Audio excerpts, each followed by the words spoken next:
Today is the first session of a 6-part series, and we're glad that you're joining us today.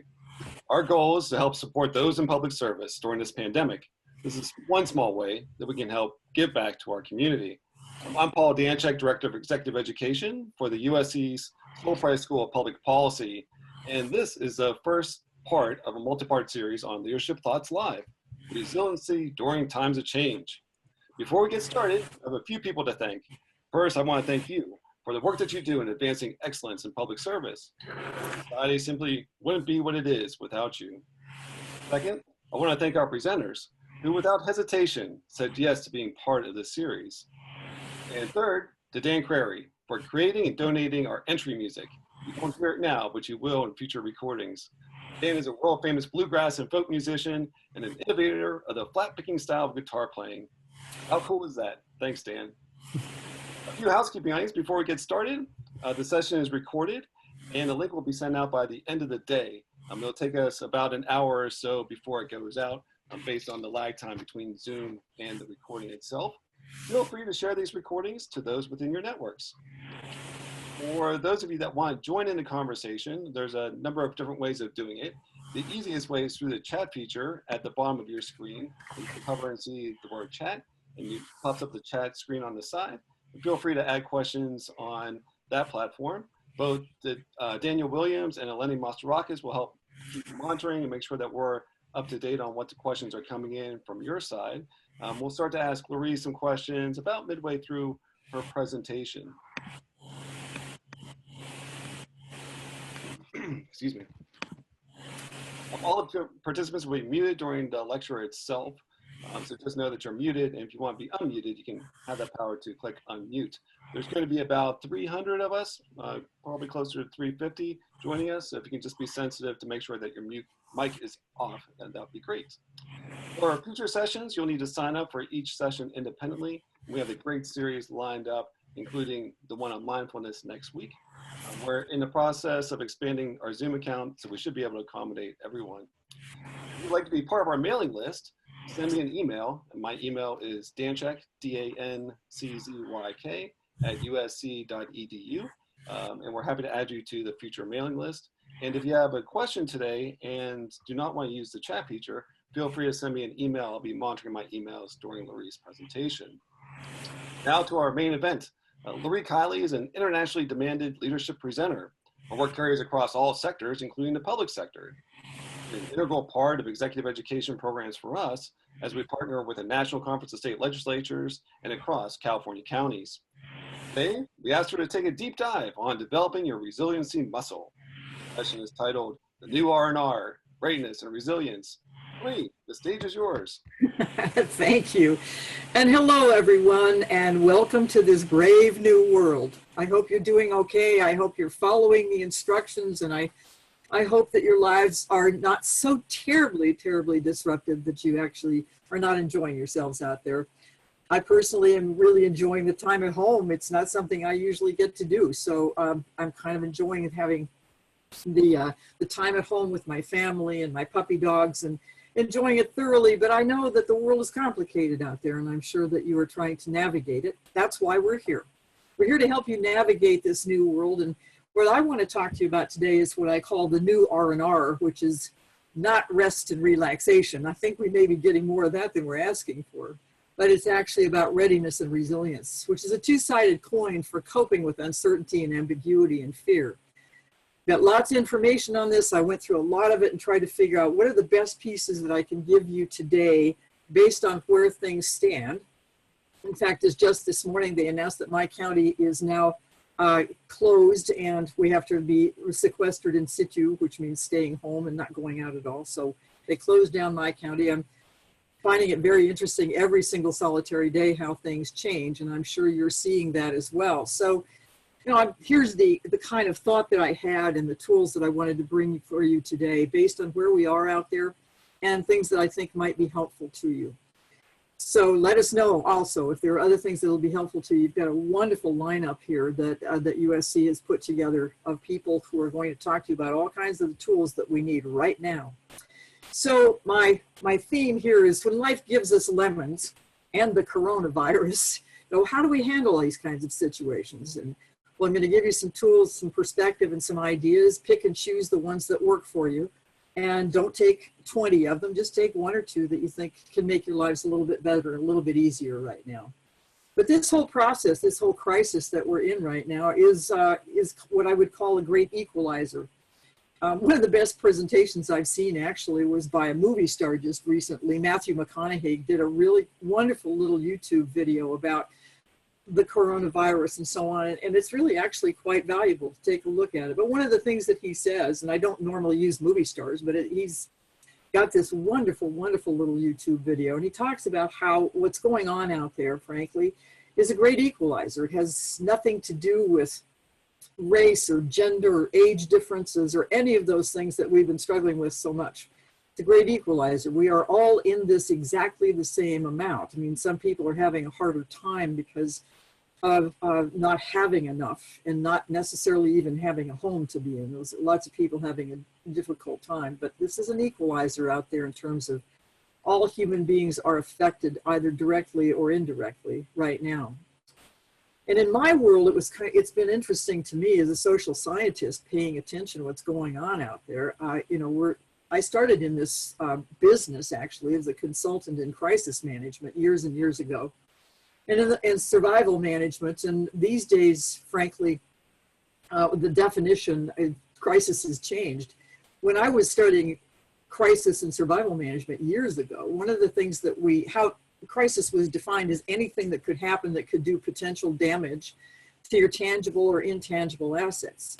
And particularly anything that you didn't anticipate that could happen that could do potential damage to your tangible and intangible assets. And that, my friends, used to be the definition of crisis. It's now the definition of a day. Where lives are at stake, where there's not enough information and we can't get it fast enough, situation keeps changing minute to minute.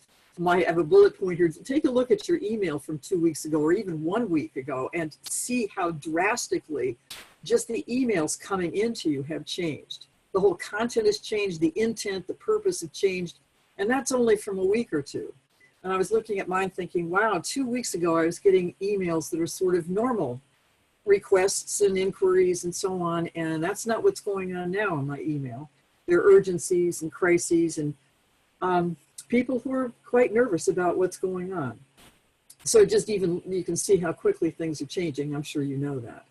By the way, feel free to ask questions as we go along in your chat. We'll have those conversations to us. But John Shar said something a long time ago that I think is more true now than ever before, where he said, the future is not some place we are going to, but one we are creating.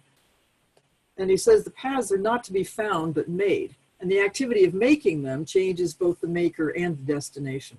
I would suggest to you in this brave new world, this is very, very true. And the military called a highly complex world a VUCA world. In fact, the military is the first place to actually study the complexities that are hitting us simultaneously these days, and not even now with the coronavirus. This is something they recognized years ago. We've been operating in a VUCA world for a long time, VUCA standing for volatility, uncertainty, complexity, and ambiguity. And that's the way things have been. And now we've got it magnified to an almost complex, out of control degree. It's got the confused sea of this 21st century, and we've got information overload, unpredictability, interdependencies, velocity, and so on. It's what George Carlin, the comedian, used to call bourgeois day. It's that feeling that comes over you that you've never been anywhere ever like this before. And we are definitely in a world of bourgeois day. We haven't been here before as this living species. This is new for us. And so Peter Drucker also said once that the greatest danger in times of turbulence is not the turbulence. He said that the greatest danger is to act with yesterday's logic.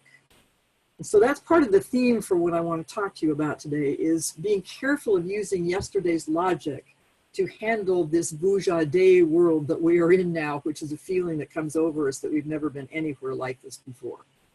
Here's an example of using yesterday's logic that kind of sticks in my mind as I think about it. First of all, you can see this picture. If you can see it, maybe down in the lower left-hand side, there's a car down there in the water. And of course, I believe ancient folks discovered what was called leverage. You want to get something to lift, you have a lever, and that's why they bring in the crane, right? They're actually thinking about bringing in this crane. They're going to attach it to the car that's down in the water, and they're going to lift it out, just like what we know to do with leverage. Unfortunately, that's kind of yesterday's logic, because as you start looking about this car that's down in the water, there's some elements they're not considering. And we have to, as we look at this brave new world, we have to consider all of the elements possible. We have to be as thorough as possible, even with information that is not readily available. One of the things about this car, for example, is there's water in it, and they're not accounting for lifting that car with that crane with leverage. They're not thinking about that it's got water in it, and the weight is changing and shifting, and the water is pouring out. And not considering all those elements, they could be using yesterday's logic to solve today's problems. For example, starts to work okay, but as it starts to shift, and recognizing, by the way, with a lever is never supposed to be tipped down to lift, it's supposed to be tipped across. That was another problem that they have here, but you know, this should work. It's yesterday's logic. It's always worked for lifting things, but now we have two problems. Now we've got the car and the crane in the water, not anticipating that. So typically what we do as human beings is we think, okay, so if yesterday's logic didn't work exactly right, let's just do more of yesterday's logic. And I want to point out to you, in this new world, yesterday's logic is not often going to be helpful. Not like it is here either. And now we've got the crane and the car in water, but let's bring in a bigger crane. So we can lift the car and the other crane out. So if yesterday's logic didn't work, just get it in bigger and more powerful and so on. But you can also see that, in fact, yesterday's logic just pulled the second crane down into the water. It's a perfect metaphor for watching out for using what we already know in a world that we have never been in before. So how do we build discipline and rigor into a system, a human system that is constantly in flux? The information is coming on a daily basis, and it is not something that we can anticipate because we haven't been here before. What should we watch out for? Well, a couple of things we want to watch out for. But first, let me find out about you. We've got a polling question we're going to put out there because I'm going to cover two different bases here. I'm going to talk about if you're still leading people in your organizations, but you're now doing that virtually. I'm going to talk to you about how to handle some of that.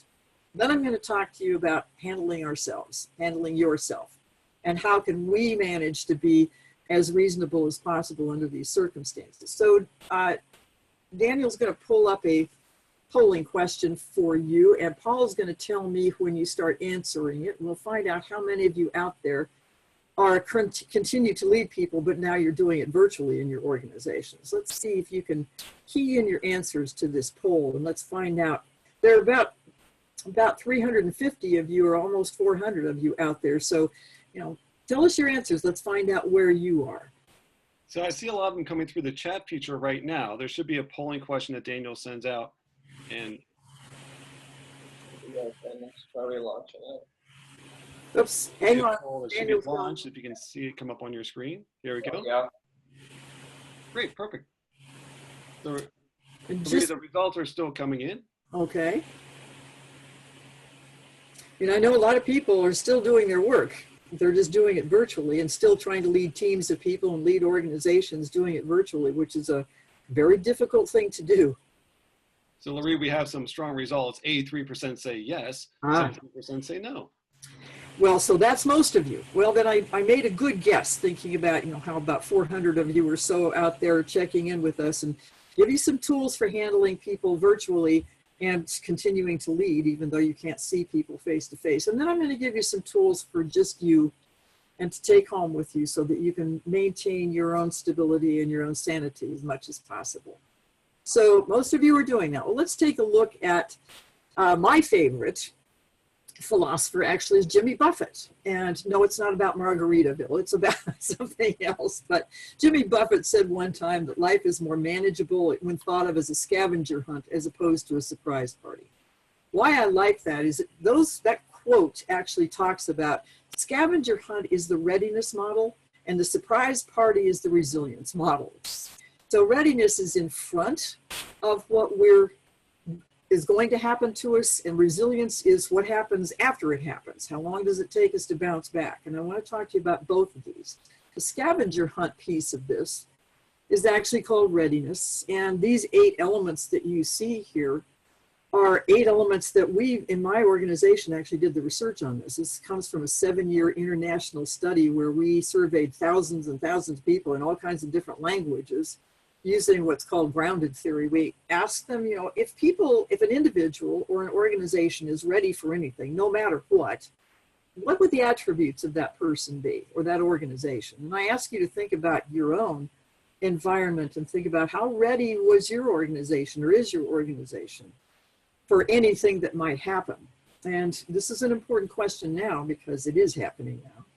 The elements that we found in this survey over a 7-year process is finding out that basically readiness has 8 elements. One of those is the ability to co-create reality where in a situation we've never been before. And co-creation is a rigorous tool. It's something that we have to learn how to do. It's not a skill set that we automatically have.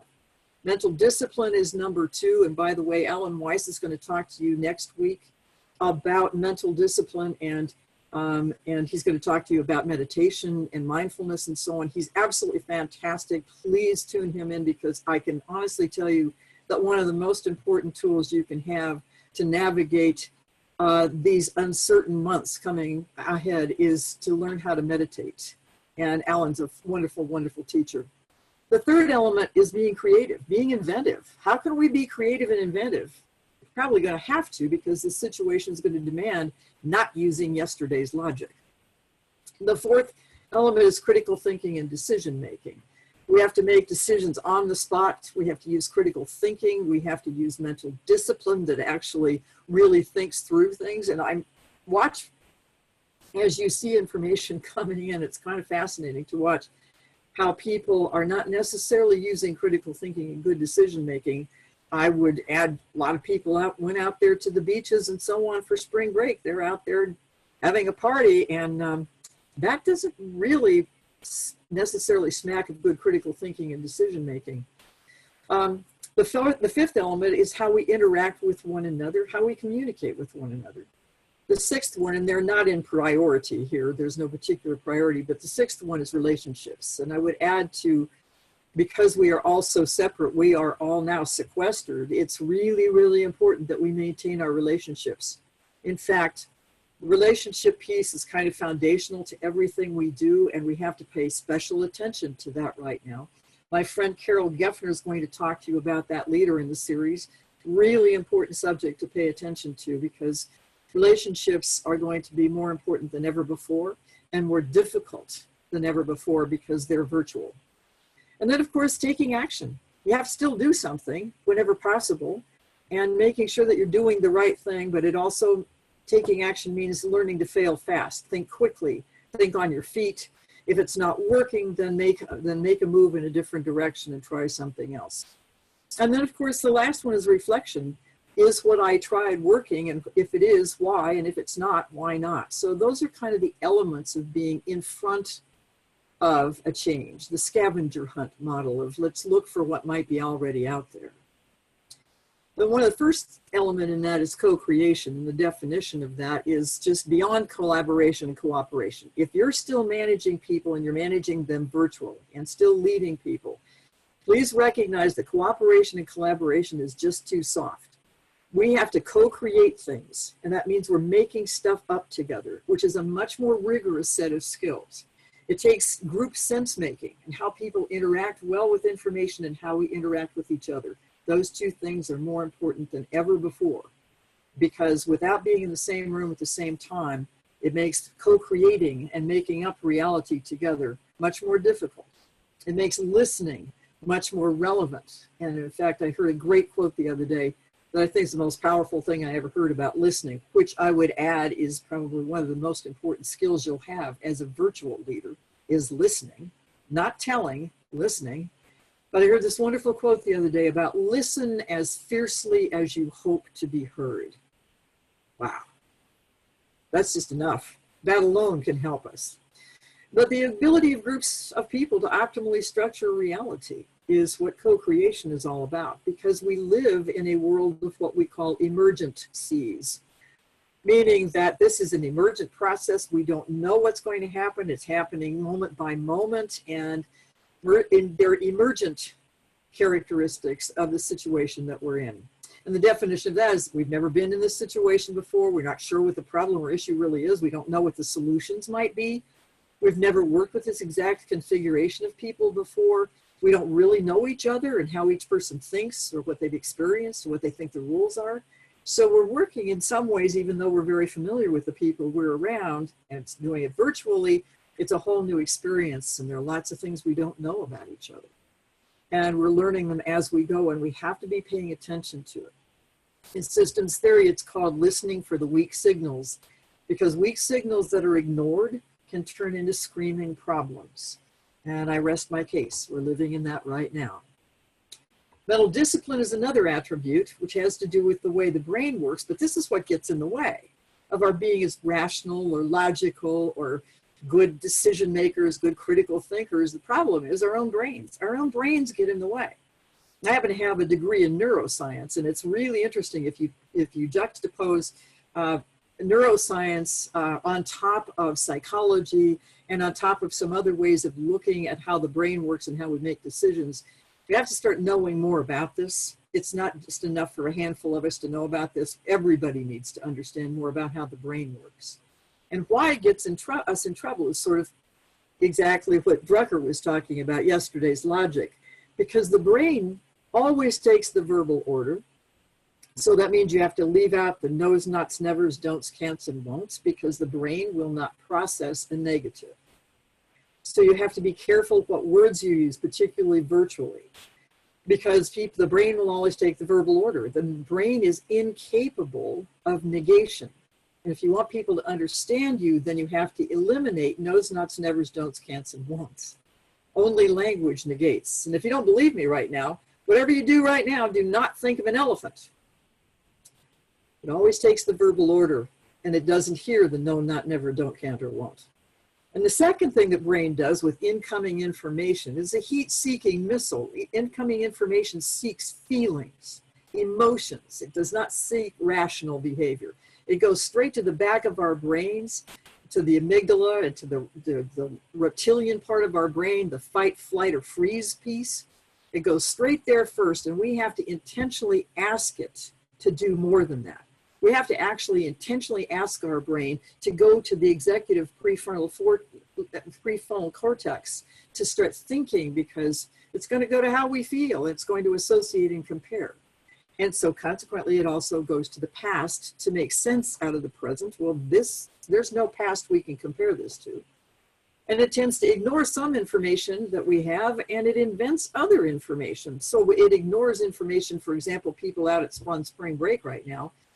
That's ignoring some information. It also invents some information, such as there's going to be a shortage of toilet paper, for heaven's sake, and now they're actually stealing it from all the roadside rest stops. So it's inventing some information, but it creates a reality, and it uses the senses to make sense out of things. So Paul, how are we doing? Got anybody with some questions? We don't have any questions. I'm seeing some comments around the buzzing sound that's emerging. That's not our experience right now. So it could be your line, and feel free to log out and then log back in if you think that would help, or check your speakers. Yeah, that could be it. You can hear me okay though? I'm not necessarily buzzing? No, we can hear you just fine. Thanks, Laree. Okay, thanks.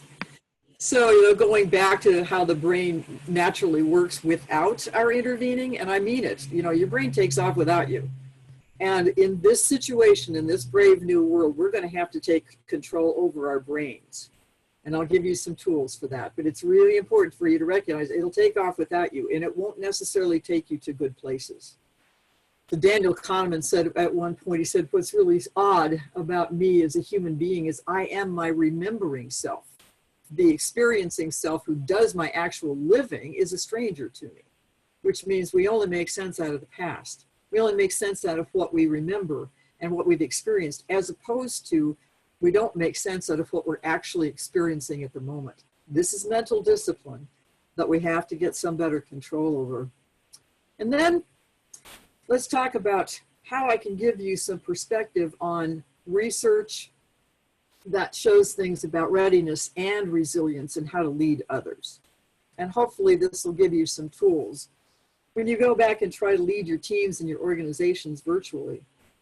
Donella Meadows, who's a systems theorist and absolutely brilliant. If you haven't read any of her stuff, she's absolutely incredible. But she did a really interesting study about the places to intervene in a system. If you really want to make an impact or a shift in the system, there are various different ways you can do this. And if you take a look at the top of this, the mindset is the #1 most important intervention in a system. If we want to shift this system, we have to shift the mindset. It is also the hardest thing to shift, but it's the most valuable thing to shift. You can go all the way down. We tend to use numbers and parameters or stock and flow structures or regulating negative feedback loops or all these kinds of information flow, the rules, all those kinds of things. But those are much, much less effective if you want to make a shift in the system. We have to shift the mindset. In other words, we got to go to people's brains and their attitudes and their beliefs and help them shift them to survive. So you take a look at mental discipline and neuroscience. First of all, we know that stress precipitates habit pathways in the brain. In other words, when we get stressed out and when we get frightened, we are creating a pretty intense groove. We're firing different synapses that when something scary comes in, it's going to go there, it's going to magnetically pull that synapse. It's going to keep it firing the same way over and over again, and it will make us progressively more afraid. Fascinating thing about cognitive-based studies in neuroscience is we're finding out that you could have a small frightening experience as a child, for example. It wires your brain, it connects these particular wires together. This is the stimulus, this is the response. It's a stimulus response, incoming information stimulates this. This is the response I'm used to, so it goes back to how I've responded to that kind of thing all along. And even if it was a small event, if I was a child, I would start seeing other things the same way, and it would start significantly impacting that stimulus response pathway to where it gets so strong that I can hardly undo it. So it doesn't have to be something hugely traumatic that creates that really strong stimulus response. We just tend to keep feeding more into it so it continues to get stronger and stronger. This is not what we want going on now. Because when under pressure, we resort to what we know rather than opening our minds to what we don't know. And now we need to take a look at what we don't know. In essence, learning, oops, I've got a typo in there. Learning becomes irrelevant at the precise moment when we need it the most, in an emergency. So here are some of the things that Kiely has found in some really interesting research and what brain science can teach us about creating resilient leaders. He's found that, first of all, you have to get fear out of the system. You've got to give people a chance to rewire their brains so that they're afraid of what's real, but not afraid of what's not real. And they're not continuing to see things as if it were in the past. We have to increase self-insight to have the confidence to fail. We have to be aware of and avoid the psychological traps. We have to engage in active and not passive learning. And we have to learn to unlearn. And we can't rely on goals, smart goals or otherwise. We have to rely on an emergent thinking process that we do together to co-create. So, now, other people have talked about resilience quite a bit. And Diane Cotu wrote a really incredible article in HBR 2002, which was brilliant and not even as necessary then as it is now, where she talked about how resilience works. And she interviewed some really interesting people, but she found out that the characteristics of resilient people and organizations, there are 3 characteristics. Number 1 is a staunch acceptance of reality. Denial does not make things go away. The second one is a deep belief, often buttressed by strongly held values, that life itself is meaningful. Just being alive is meaningful.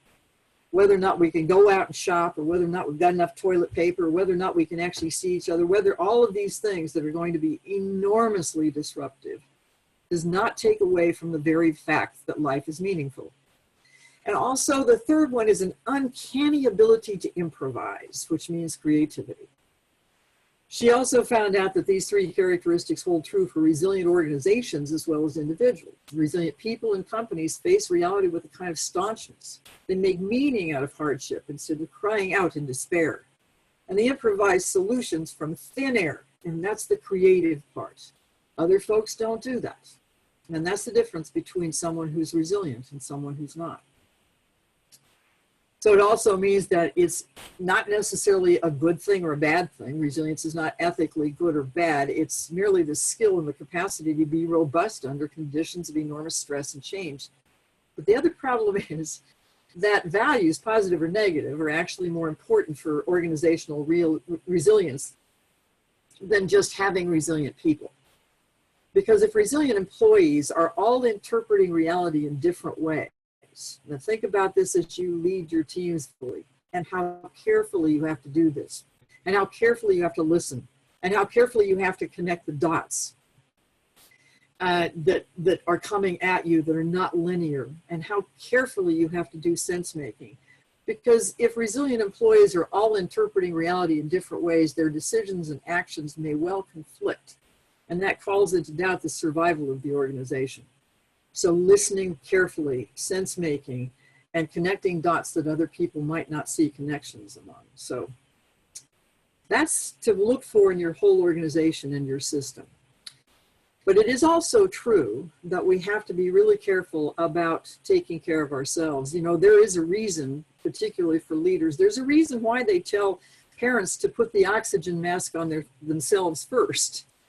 That if you're not taking care of yourself, it'll be much more difficult for you to take care of others. So let me give you a couple of hints about some self-care as we go forward. Critical thinking and decision-making becomes absolutely essential. And if it feels like you're making an emotional decision, then stop and start thinking about realism. What can we control and what can we not control? So I make lists of, all the things that are concerning me. What are your concerns? And of those, go back to that whole list and say, which ones of those concerns do you actually have control over? I'm thinking about Paul. He's got 2 little guys at home. That clearly, who are now out of school, and he still has to run an organization, and he has 2 little guys at home, and a spouse who also has a job, and so on. You're thinking about this and think, what are your biggest concerns, and which of these do you have any control over? Don't really have control over whether or not you should be going out partying. On the other hand, you do have control over what kind of time is spent with the kids, what time is spent for the kids, what time is spent at work, all those kinds of things. You do have some control over that. So make a list of all your concerns. And of these concerns, which ones do you have control over? Which ones do you have no control over? And what can you do with the things that you can control and make those decisions, and then prioritize them. I think you'll find that it doesn't feel quite so overwhelming at that point. But think very, very, very carefully about what you believe to be true. Because what you believe to be true will be driving your decisions. Check in with other people and see what they believe to be true. We're just talking this morning about getting our mail. And somebody in my staff said, well, mail's probably going to be contaminated too, so we shouldn't be picking up the mail. And somebody else said, well, it doesn't stay on paper that long. And I'm thinking, you know what? We don't know. Those are unknowns, and nobody knows right now. So be careful what you believe to be true, and make sure that what is true is something that you're actually getting data on and information from experts. So this all boils down to, in a lot of cases, how to handle fear. And fear is a nasty, nasty opponent. Almost at the base of everything that we do wrong, or that gets us in trouble, usually is based in fear. I'm not sure if many of you out there have ever heard of Tara Brach, but Tara Brach is a clinical psychologist. She's also a Buddhist, which is a really interesting combination, I think. And she's come up with the most brilliant 4-letter acronym for how to handle fear that I just love. And it's very inventive, it's very creative, and handling fear is going to have to be creative. Otherwise, we're going to go right back to our stimulus response that we're so used to, and just get more of what we're getting, as opposed to getting better. But her acronym is called RAIN, R-A-I-N. And if you can look her up. She's got some books out that are absolutely fantastic. I strongly recommend them for how to handle fear and be compassionate to yourself and to others. But the RAIN piece, the acronym, is handling fear. It's number one is recognize what is actually happening. So that's the mental discipline piece. And the second piece is to allow life to be just as it is. Just take a deep breath and allow life to be just the way it is. Just be aware of and quit fighting and don't deny what is. That won't help you any. And then the third one, the I, stands for investigate with a kind of gentle, curious attention. Investigate what you believe to be true, what your attitude is, and so on, and what the fear is. And so number one, recognize. Number two, allow. Number three, investigate. And then the N stands for, and then nurture yourself so that you don't beat yourself up for fear. The fear loop is really dangerous because what intelligent people do is we'll get fearful, then we'll get the stimulus response thing going in our brain that's old and not necessarily working anymore, but it still goes there. And then we'll beat ourselves up for being afraid. Beating yourselves up has absolutely no benefit, but nurturing with a kind of loving presence, nurturing yourself just like you would anybody else. So part of her model here says, treat yourself as kindly as you would treat others. And so look up her information. It's absolutely fantastic. It is also right out of cognitive-based psychology and really good information. And that's just one of her pieces, one of her tools. Handling fear also has to do with the clenched fist. If you've ever looked at the studies on grief, in the process of grieving, for example, there's a stage when you go through, disbelief and then anger and then acceptance and so on. We call that the clenched fist. If you're starting to feel yourself getting angry, know that you've actually made some progress. You just don't want to stay there. But if you're feeling really angry, watch out, because you don't want to take it out on others. You don't want to take it out on yourself. And anger is a better response, frankly, than depression. Depression is, by psychologist language, depression is anger turned inward. So if you're starting to feel depressed, just recognize you're really angry. Angry, at least, is an external expression. It's a little healthier. You just don't want to stay there. But it has to do with what's called the clenched fist. And it doesn't matter why your fist is clenched. It doesn't matter if it's because it is clenched in anger or piteously trying to clutch the past. The clenched fist is in no way in a position to actually accept any kind of help or to accept the situation that you're in. So one of the things that Tara Brach does that I just think is delightful, and it actually really works for me, because fear is something, if it's internal, we don't handle it very well. And it kind of internalizes and it's kind of toxic in there. But if you actually externalize fear, put it out in front of you and interact with it, as opposed to having it do its toxic stuff inside. And you can do all kinds of wonderful things. Well, I'll get to a couple of these in a minute. But one of the Tara Brach ones that I absolutely love, which works for me, is if you're starting to feel fear, acknowledge it, put it out in front of you. Pretend like it's showing up at your door. I know this kind of sounds silly, but it's amazing what it does with the cognitive processing. It's amazing how your REMs and your neuroplasticity will kick in and you'll respond to this totally differently. Just pretend like fear is showing up at your front door. You open it up and you say, oh, hello, fear. Come in. Welcome. Let's have tea. And then have a little conversation with each other about how you can work more effectively with one another, because fear is something that is external. Don't internalize it, or it will take all kinds of tolls on you. The fourth one is cognitive-based tools and neuroplasticity. I mean, anything on that. There are tons of things on that that actually really work. I would also say that probably the most powerful cognitive-based tool you can use, and I'm using this with my husband right now because he's getting stuck in this anger and stuff like that, is that it's basic cognitive-based therapy. It's really interesting that if you start having fearful thoughts, catch yourself at it, and then shift your thinking, neuroplasticity, shift your thinking to what you're grateful for. It's amazing. Try it a couple of times. Try it 4, 5, 6 times.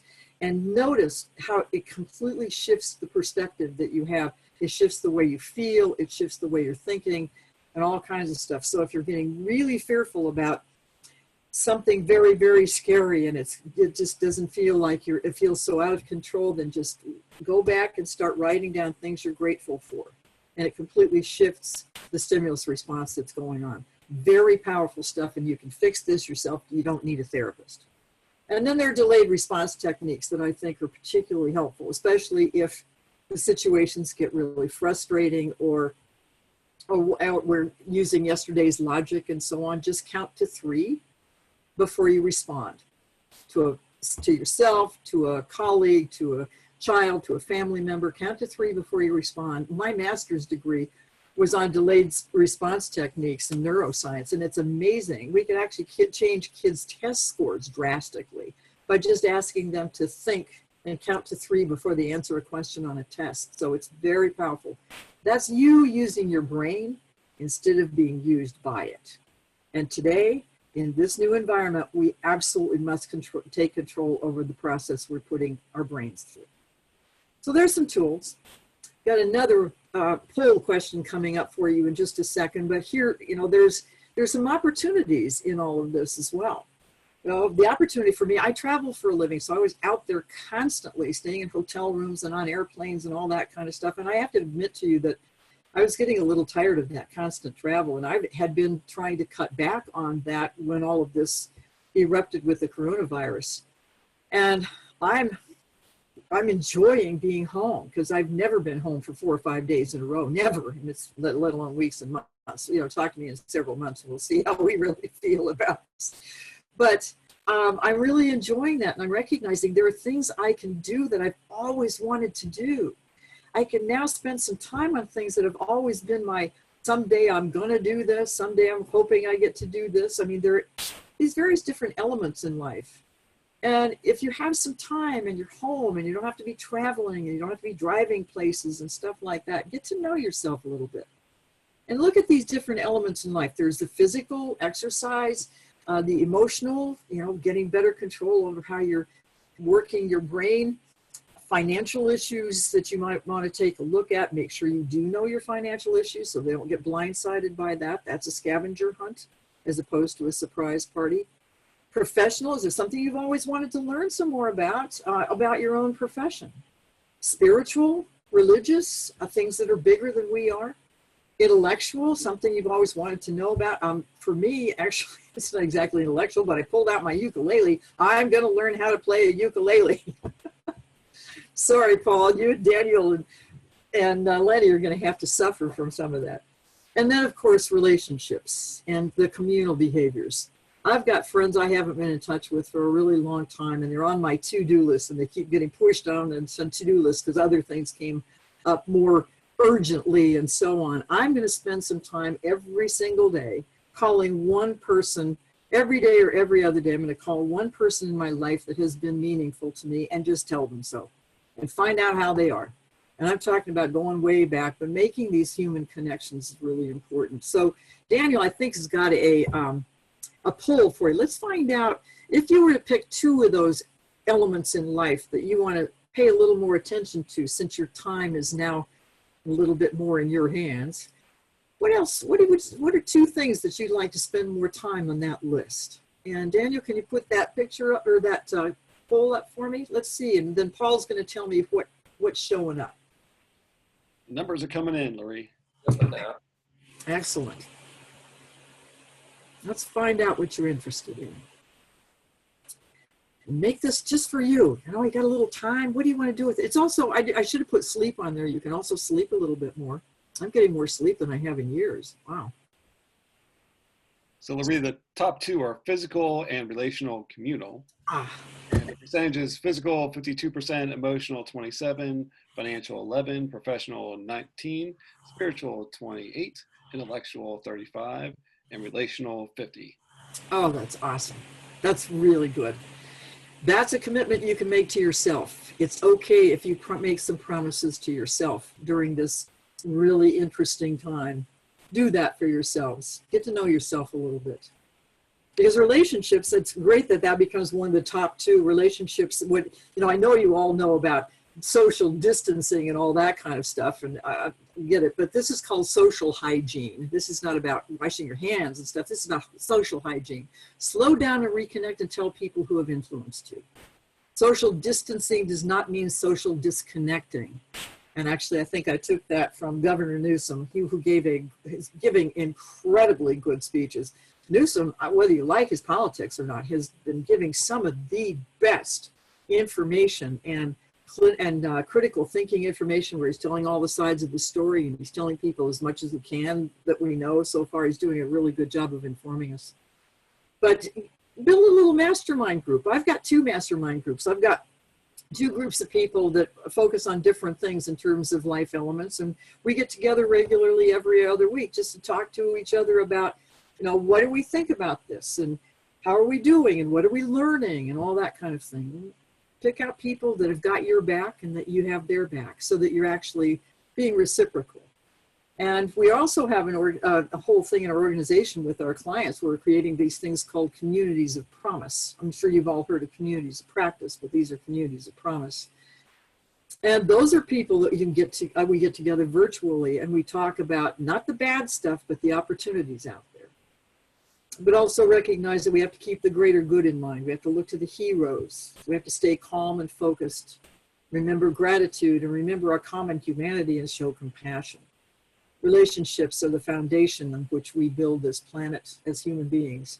At the end of the day, as Seismic says, human beings are social animals, and we're at our best when we get to do things with others who appreciate, enjoy what we enjoy. It's what keeps us human.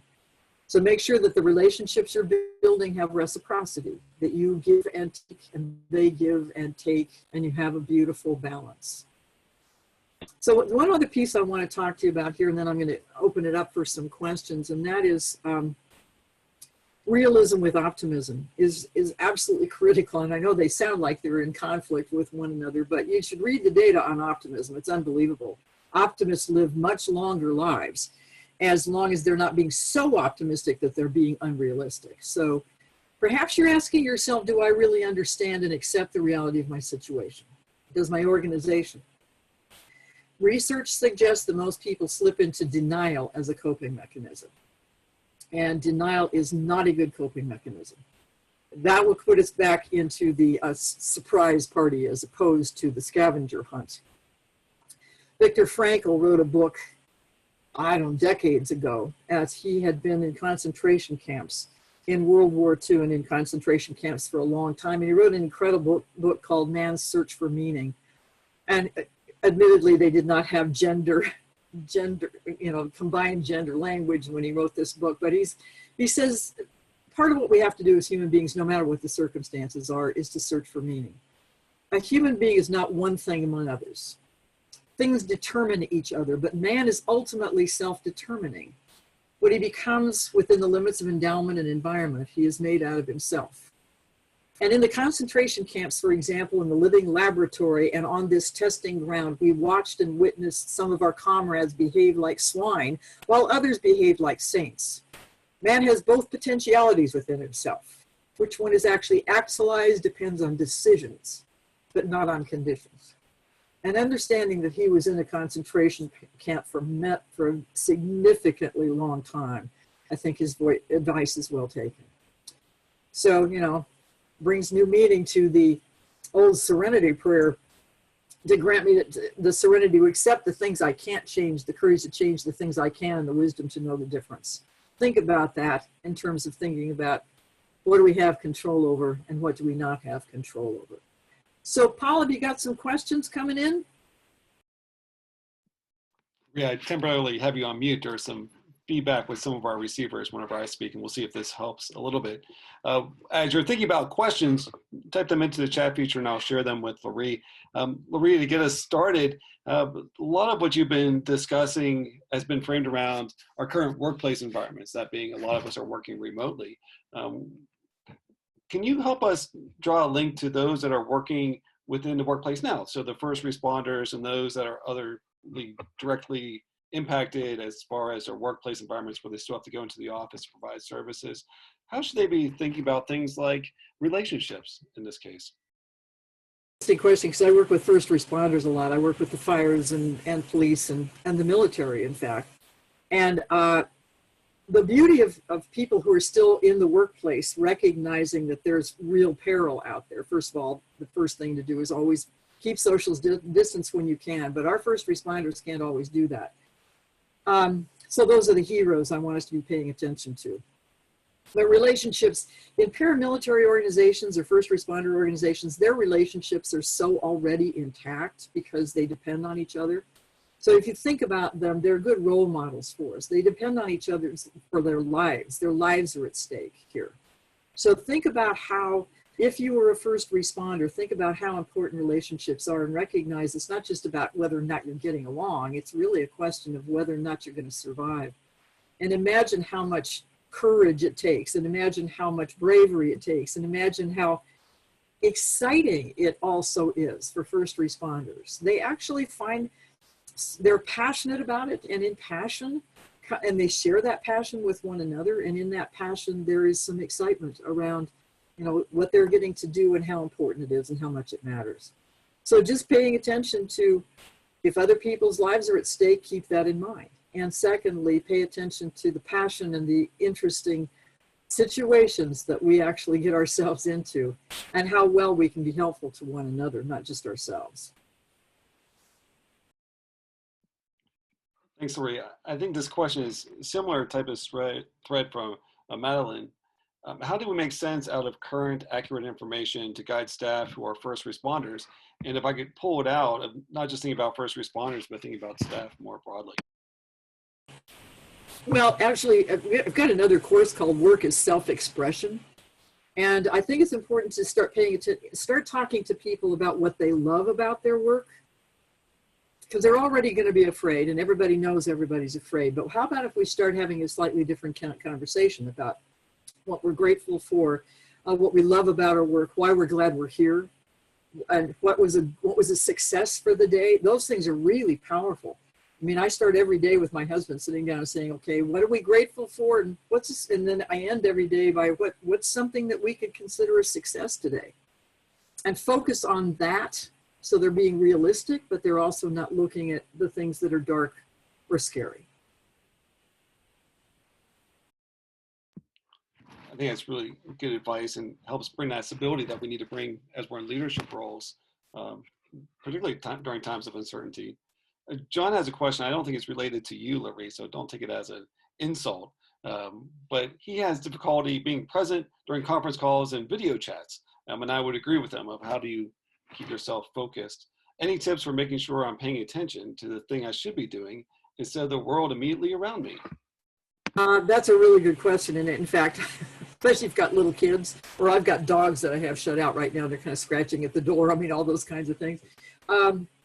Being fully present. I would actually put on the back of one of my business cards or on a piece of paper, put it right beside me so it reminds me to be present. And then I think about Ram Dass, the wonderful psychologist who passed away this year. Just be here now. Be here now. And I think just write something that you can see as a prompt that will bring you back. That will be another environmental trigger that will get your attention so that you'll start paying attention to what's going on. And just like I've got Ashley Brilliant's quote up here, it's human to make mistakes and some of us are more human than others. So be forgiving also of yourself. Don't beat up on yourself and expect more than you do of yourself than you do of others. So I think that's really important, but just a little prompt to bring you back. Laree, I've seen John in action with NCSL. And John, you have a great trick that I'm going to share out to this platform. So we can delete it if you want me to take it out. But during this in-person meeting, there is about 40 to 50 of us in the room at round tables. And in the center of each table was a paper bag. And before the meeting got started, everyone had to toss their phone into the paper bag. And then it was just a very physical reminder for us not to be distracted by our cell phones and other devices that might be on us, even with realizing that many of us are on call 24/7, depending on the environment in which we work. But I would suspect that some of the techniques that you're describing, Laree, are also things that we generally do within meetings themselves of how do you minimize those distractions to allow us to focus on that which we need to spend our time on, in this case, video conferences and conference calls. Great, thanks. Other questions that you might have?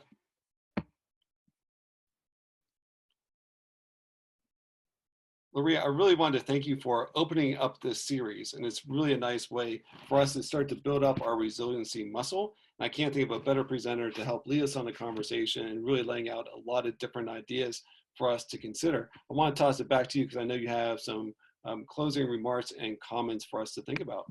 I do, just a couple, just a reminders. And by the way, I think you're recording this so people can be are capable of taking a look at what's going on here and listening to it again, because obviously once is not enough to get some ideas. But Pema Chodron, another really interesting woman, says no one ever tells us to stop running away from fear. The advice we usually get is to sweeten it up and to smooth it over, take a pill or distract ourselves. But by all means, make it go away. Nah, just invite it in the door. Say, hello, fear. Come on, let's have tea. The world will be proactive, and this is what I think we need to start looking at, and that is the world will be different. The world will shift. And I want us to be proactive and in front of it. We have a singular opportunity here as the world is in complete flux. We have a singular opportunity to maybe start creating it the way we hope it will be. So what will the new normal be? Imagine what is considered best imaginable. Think about the way things are and the way they can be, and start now to create the world you hope to find. It's a very powerful little test, but you got time, so go ahead and start it now. And Tara Brock again said, may we remember to be deeply kind. We are all living with uncertainty, fear, and loss, and everyone you meet is struggling hard, very hard. And may we remember to celebrate the good, savoring the beauty of this spring, the care in each other's hearts, the joy that comes from real tender-hearted connections during such vulnerable times, because we're all in it together. And I think it's really important to recognize that the whole is we're all in the same boat together. And a wonderful Hopi elder quote that I love from the tribes, that they said many years ago, that this could be a good time. There's a river flowing now very fast, and it is so great and swift that there are those who will be afraid, and they will try to hold on to the shore, and they will feel like they're being torn apart and will suffer greatly. No, the river has its destination. The elders say that we must let go of the shore, push off into the middle of the river, keep our eyes open and our heads above water. So I leave you all with that thought, and thank you so much for being with us today. We genuinely care about you. Make sure that you get whatever you need from us. Paul and USC and Lenny and Daniel are doing a great job of bringing stuff to you on a timely basis. And thank you for letting me spend this time with you. I hope you got one or two nuggets that'll be helpful. Let us know how we can help. And it's been great spending the time. So thank you from me and the gang here at my company called We Will. Thanks, Laree. You're getting a lot of accolades on the chat feature right now. This is, as you know, one of a 6-part series that we're going to have to talk about this idea of resiliency. If you like what you heard today, help us spread the word. We're not doing this with some other motive other than really wanting to support those of us in public service and seeing this as a way that we can help create the conversation on different thoughts and starting points for us to think about how do we become resilient during this difficult time, and how do we create the stability that we need for ourselves and that those around us also need from us, both within a professional setting and also a personal setting. We'll send more information to all of you that are now on our email list about the upcoming seminar next week. It'll be Friday at noon Pacific on mindfulness with Alan Weiss.